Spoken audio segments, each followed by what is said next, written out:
What's up guys, this is going to be a quick introduction to the course just so you can get a feel for what is coming up in the course. So here are the objectives of this course. It's going to be a comparison of pool/villain data to GTO tendencies.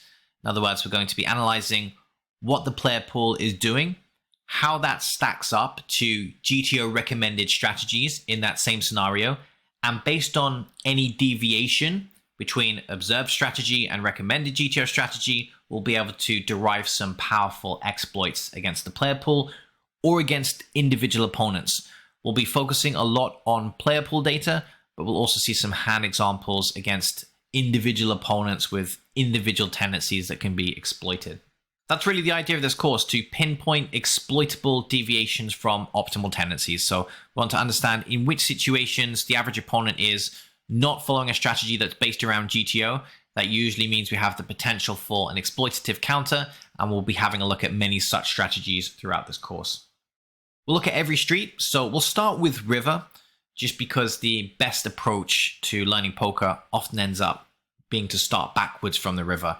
Many players often jump straight into pre-flop strategies, but in order to understand the mechanics of the game, usually makes sense to start at the river. So we'll start at the river, we'll then jump back to the flop. We'll have a look at some turn situations as well, and we'll actually finish up the course with some pre-flop analysis.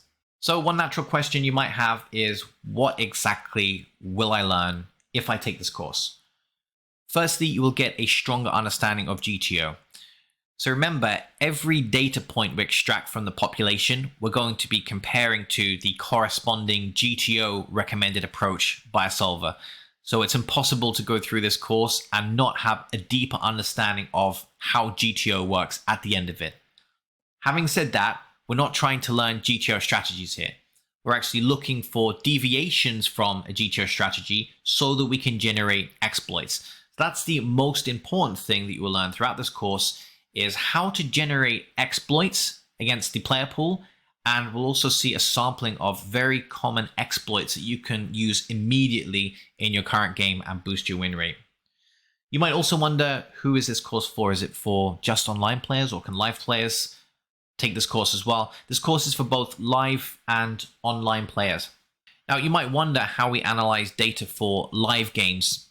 And the short answer is that we can't analyze live data directly. For online games, it's very easy in the modern era to get access to a sample size of 40 million hands plus, and that's actually what we're going to be using in this course. We have a sample size of about 40 million online hands, which we're going to be running some population analysis on. It's obviously not possible to access such large data sets for live games. Having said this, the information we extract from online data is going to be very useful for application in live games. Why can we say this?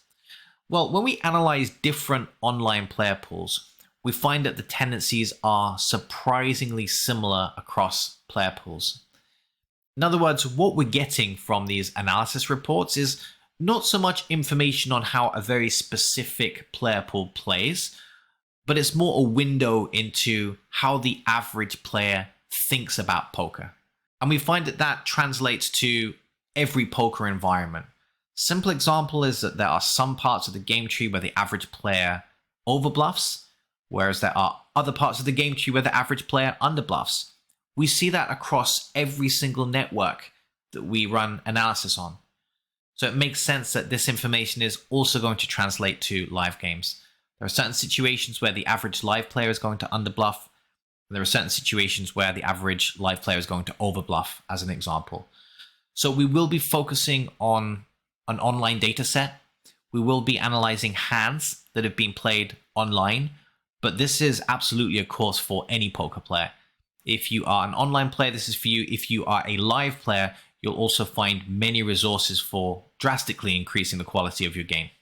If we were to distill the purpose of this course into a single concept, it would be this. This is going to be a framework for generating exploitative strategies. Well, thanks very much, guys, for checking out this content. Look forward to catching you in the course.